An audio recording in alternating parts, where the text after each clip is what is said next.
This episode is sponsored by The Path, the coach-guided membership designed to help you make alcohol small and irrelevant in your life by removing your true desire to grab that next drink.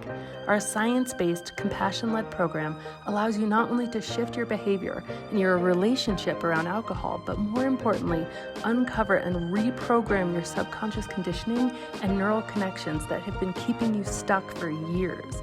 With daily live breakthrough coaching, an intimate and supportive community, regular peer-to-peer connection calls, and a complete vault of resources, this is where your path to total freedom and effortless enjoyment of your new way of life begins.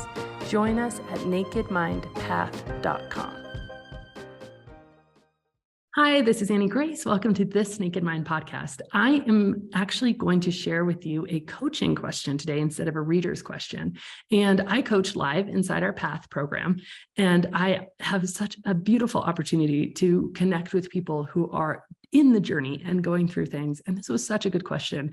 This individual is actually a coach and a speaker. He does beautiful things in the world. And he was asking me, like, how do you deal with anxiety of getting on stage? And I've been on so many stages. I have lots of anxiety about getting on stage. I have anxiety even thinking about getting on stage sometimes, and in coaching and whatnot. And this isn't just relevant if you're going to speak on stage. It's relevant to all sorts of anxiety, and how do we deal with those frustrations with ourselves? And so I thought this was just such a useful conversation, and I wanted to share it with you. So please enjoy this conversation.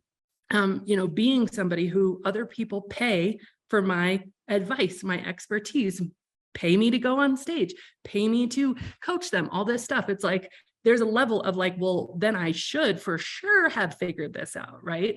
And so one of the things that was so useful to me is this, I was just watching TikTok and there was this like guru with this huge beard that got on the TikTok, and he's all right, I just want to tell you that, your mouth is right here. And if you had lost your toothbrush and you didn't brush your teeth for 4 days and you walked into a room of people, guess what? Everybody would know. Your nose is right here. They're this far away. Guess who wouldn't know? You wouldn't know. And I was like, oh my gosh, that's so true. Like it's so hard for us to know and solve our own stuff. And it really helped me let myself off the hook for that thought or that belief that, oh, well, because I can help people over here, I should have all my own shit figured out.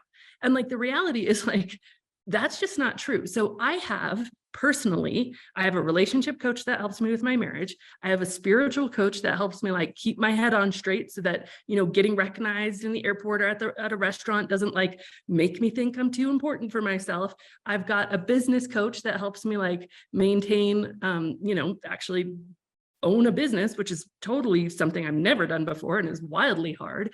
I've got an energy coach who's like super woo-woo, but she just helps me like work with my energy. So like 4 coaches that I have. So I just want to say that I think the people like us who are trying to do the most, like we need the most coaching. And so just let yourself off the hook for that belief, first of all.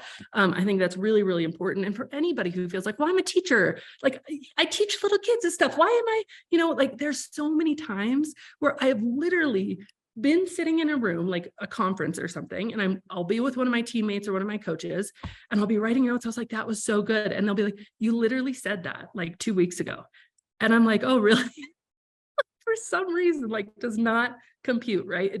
You just need to hear it from other people. I think that's what's so brilliant about other people. So I really want to encourage you to let yourself off the hook for that one. But in terms of specifically anxiety and those triggers, here's the 2 things that I did. Number 1, and sounds very counterintuitive to what all other programs tell you to do, and especially if you've been in other things, that you might have a lot of this kind of programming, but I highly encourage you to lean directly into that trigger or that anxiety. Okay, it's going to help my headache. Let me really think about that. Let me sit with that. I remember the first time I was at a Christmas party and I walked in, and I guess I just didn't expect it to be so dang boozy. It was a kids and adults Christmas party, and somebody had brought their portable bar on wheels from home. So it wasn't even the sponsor thing, like the people weren't there, but they brought this portable bar, wheeled it in, and like everybody was wasted. And I'm just sitting here, and I was very newly not drinking. And I remember going into the bathroom and just like sitting and opening up the notes phone on my app and just like working through like, okay, I feel so left out right now. Why do I feel left out? I feel so deprived right now. Why do I feel deprived? I feel so like a drink would just help me to socialize right now because I don't know any of these people. Why would I think a drink would help me to socialize? And like putting in that work to really like, but what we're taught to do, what the programming is in our brains is to run away from those cravings, to push them away, to push them down, to push them under, to try to avoid the situations that put us in harm's way. And harm being the difficulty of a craving. The fact that you're going into this situation is a gift, because when you get to go into it and explore it, you can really unravel the thoughts and beliefs that you still have. And then you can come back to the coaches and be like, hey, this is where I'm super stuck. Like, I am convinced that alcohol is going to make my head feel better when I have a headache. Let's talk it through. Right? No, I am convinced, right? And then the second part of my answer is going to be, there are some things that alcohol does that we just cannot argue with. Like, these are like the physical, chemical things that alcohol does. Okay. Number one, it will give you 18 to 20 minutes of a little bit of a euphoric buzz before it gives you 2 to 3 hours of feeling worse than you did before you drink. We cannot argue with that. Okay. Like, and number two, it will numb you to the point where you will totally be unconscious if you drink too much.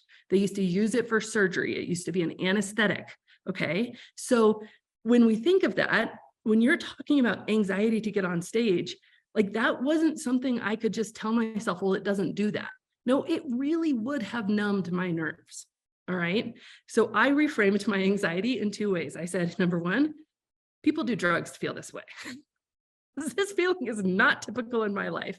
And that anxiety of getting on a stage is different than any other anxiety that I have ever experienced. It is like a level 11 out of 10. And I'm just like, okay. And number two is like, I'm just going to allow myself to feel this, and it's going to suck, and that's going to be okay. So I stopped resisting the experience of anxiety. I just spoke to like 250,000 people virtually 2 months ago. And I was so nervous. And it was even the worst kind of nervous, because if you're on a big stage, like I've spoken on a stage to physically 36,000 people, but I couldn't see a single face. So it was kind of like, okay, once I got on the stage. And then I've spoken like on stages of 4,000 or 5,000 people. Again, you can't see a face. This was a situation where I knew 250,000 people were tuning in. I was in a room with 50 people. So I could see every single person's face, 50 real life people, and then endless amounts of monitors. And it was like the perfect storm for me of the thing that's going to make me most anxious, because guess who was in the room? All the other freaking speakers. So it was all these really smart together people who like, I was like, and I could see their faces and I was like, oh my gosh. And so I would just be like, okay, like this is just going to be an anxious day. I'm going to just pick this up and carry it around like a backpack. And it's just going to be a day where I've got like a big backpack full of rocks on, and there's just nothing I can do about it besides stopping resisting it. And like, does it get better? Like, I don't think so. But I also think that, you know, there's been studies done about lawyers who, like litigation lawyers, the best ones still get nervous during trial. It's because that feeling of, you know, taking your blood from your fingertips, so your hands feel cold and clammy, and putting it into your brain and into your heart, like it's that physical thing that actually makes us really good at the thing we do. And so it's like, all right, this is just the price that I'm going to pay for this life. I'm just going to pay this price. And, you know, I'm hoping you guys, by the way, I'm really hoping we're going to do like a Naked Mind Live, like later this year, maybe in October. I'm going to be nervous as all get out. I'm going to get up there on stage. I'm going to be so nervous. I'm going to be nervous weeks before. As soon as we put it in the calendar, I'm going to be nervous. And I'm just going to be like, all right, this is just the cost of admission. This is just the cost of admission for getting to do this work and help people in this way. We are so excited to announce our newly recalibrated signature program, the Path Freedom Accelerated. This 90-day program is designed to make freedom from alcohol quicker, more accessible, and more affordable than ever before. Imagine if just 90 days from now you discover a new freedom without feeling like you're hanging on to willpower by your fingernails, without feeling deprived or like you're missing out, and without the shame, guilt, and blame. The Path Freedom Accelerated provides a guided, almost hypnotic sequence of content that speaks not only to your conscious mind, but also to your subconscious, actually changing your desire for a drink. Plus, you will receive daily accountability and support from our coaches and our community. If you feel like you have lost control of your drinking, there is a solution, one that's easier than you might think and doesn't involve rules, missing out, or deprivation. We would love for you to join us. Go to nakedmindpath.com to learn more. And as always, rate, review, and subscribe to this podcast, as it truly helps the message reach somebody who might need to hear it today.